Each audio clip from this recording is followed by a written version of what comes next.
I'm Ivan. Not just Ivan. I'm the one and only Ivan. And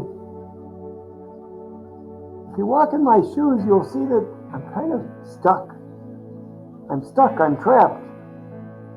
And I don't always like where I'm at. And what I'd like you to do now is just go to your form, and this book isn't just about me, it's about anyone who's stuck and trapped. So if you'd want to just write down on your Google form, what else? What are examples of people who just might be stuck and trapped in life? And then we'll talk about it tomorrow when we are back at school.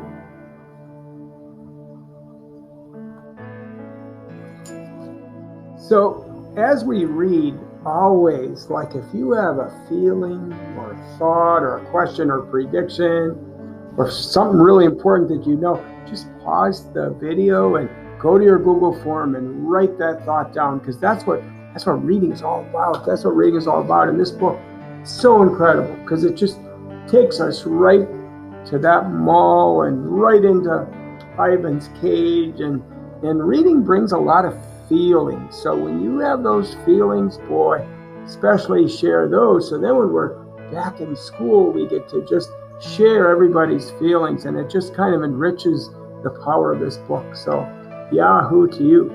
This next chapter is called Julia. I love the beginning. Like the spit pebble children, Julia is a child, but that, after all, is not her fault. While her father, George, cleans the mall each night, Julia sits by my domain. She could sit anywhere she wants, by the carousel, in the empty food court, on the bleachers coated in sawdust. But I'm not bragging when I say that she always chooses to sit with me. I think it's because we both love to draw. Sarah, Julia's mother, used to help clean the mall, but when she got sick and grew pale and stooped, Sarah stopped coming.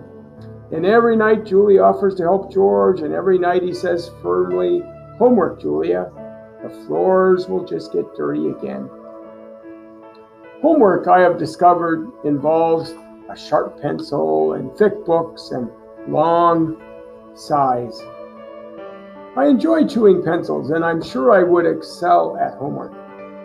Sometimes Julia dozes off, and sometimes she reads her books, but mostly she draws pictures and talks about her day. I don't know why people talk to me, but they often do. Perhaps it's because they think I can't understand them. Or perhaps it's because I can't talk back. Julia likes science and art. She doesn't like Lila Burpee, who teases her because her clothes are old, and she does like Deshaun Williams, who teases her too, but in a nice way. And she would like to be a famous artist when she grows up. Sometimes Julia draws me.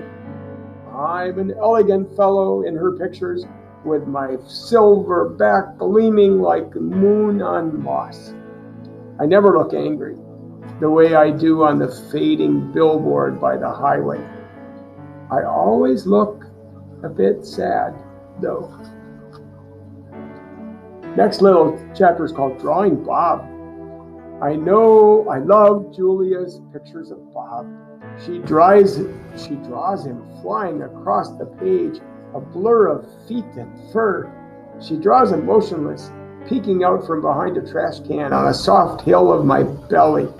Sometimes in her drawings, Julia gives Bob wings or a lion's mane. Once she gave him a tortoise shell.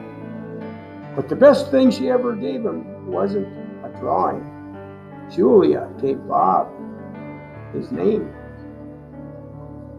For a long time, no one knew what to call Bob. Now and then a mall worker would try to approach him with a tidbit. "Here, doggy," they'd call, holding out a French fry. "Come on, Pooch," they'd say. "How about a little piece of sandwich?" But he would always vanish into the shadows before anyone could get too close. One afternoon, Julia decided to draw the little dog curled up in the corner of my domain. First, she watched him for a long time, chewing on her thumbnail. I could tell. She was looking at him in the way an artist looks at the world when she's trying to understand it. Finally, she grabbed her pencil and set to work, and she was finished. She held up the page.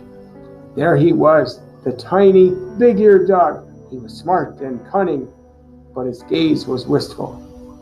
And under the picture were 3 bold, confident marks circled in black. I was pretty certain it was a word, even though I couldn't read it. Julia's father peered over her shoulder. "That's him exactly," he said, nodding. He pointed to the circled marks. "I didn't realize his name was Bob," he said. "Me either," said Julia. She smiled. "I had to draw him first." Bob will not let humans touch him. He says their scent upsets his digestion. But every now and then, I see him sitting at Julia's feet. Her fingers move gently, just behind his right ear. Usually Mac leaves after the last show, but tonight he's in the office working late. And when he's done, he stops by my domain and stares at me for a long time while he drinks from a brown bottle. George joins him, broom in hand, and Mac says the things he always says. "How about that game last night? And business has been slow, but it'll get better, you'll see. And don't forget to empty the trash." Mac glances over at the picture Julia is drawing. "What are you making?" he asks. "It's for my mom," Julia says. "It's a flying dog." And she holds up her drawing, eyeing it critically. She likes airplanes and dogs. Mac murmurs, sounding unconvinced. He looks at George. "How's the wife doing, anyway?" "About the same," George says. "She has good days, and she has bad days." "Yeah, don't we all?" Mac says. Mac starts to leave and then pauses. He reaches into his pocket, pulls out a crumpled green bill, and presses it into George's hand. "Here," Mac says with a shrug. "Buy the kid some more crayons." Mac is already out the door before George can yell, "Thanks." "Stella," I say, after Julia and her father go home. "I can't sleep." "Of course you can," she says. "You are the king of sleepers." "Shh," Bob says from his perch on my belly. "I'm dreaming about chili fries." "I'm tired," I say, "but I'm not sleepy." "What are you tired of?" Stella asks. I think for a while. It's hard to put it into words. Gorillas are not complainers. We're dreamers, poets, philosophers, nap takers. I don't know exactly. I kick at my tire swing. I think maybe I'm tired of my domain. "That's because it's a cage," Bob tells me. Bob is not always tactful. "I know," Stella says. "It's a very small domain." "And you're a very big gorilla," Bob adds. "Stella?" I ask. "Yes?" "I notice you're limping more than usual today. Is your leg bothering you?" Just a little," Stella answers. I sigh. Bob resettles. His ears flick. He drools a bit, but I don't mind. I'm used to it. "Try eating something," Stella says. "That always makes you happy." I eat an old brown carrot. It doesn't help, but I don't tell Stella. She needs to sleep. Stella remembers every moment since she was born, every scent, every sunset, every slight, every victory. "You know, I can't remember much," I say. "There's a difference," Stella says gently, "between can't remember and won't remember." That's true, I admit. Not remembering can be difficult, but I've had a lot of time to work on it. "Memories are precious," Stella adds. "They help tell us who we are. Try remembering all your keepers. You always liked Carl, the one with the harmonica." "Carl. Yes, I remember how he gave me a coconut when I was still a juvenile. It took me all day to open it." I try to recall the other keepers I've known, the humans who cleaned my domain and prepared my food and sometimes kept me company. There was Juan, who poured Pepsis into my waiting mouth, and Katrina, who used to poke me with a broom when I was sleeping, and Ellen, who sang, "How much is the monkey in the window?" with a sad smile while she scrubbed my water bowl. And there was Gerald, who once brought me a box of fat, sweet strawberries. Gerald was my favorite keeper. I hadn't had a real keeper in a long time. Max says he doesn't have money to pay for an 8 babysitter. These days, George cleans my cage, and Mac is the one who feeds me. And when I think about all the people who've taken care of me, mostly it's Mac that I recall, day in and day out, year after year after year. Mac, who bought me and raised me and says I'm no longer cute, as if a silverback could ever be cute. Moonlight falls on the frozen carousel, on the silent popcorn stand, on the stall of leather belts that smell like long-gone cows.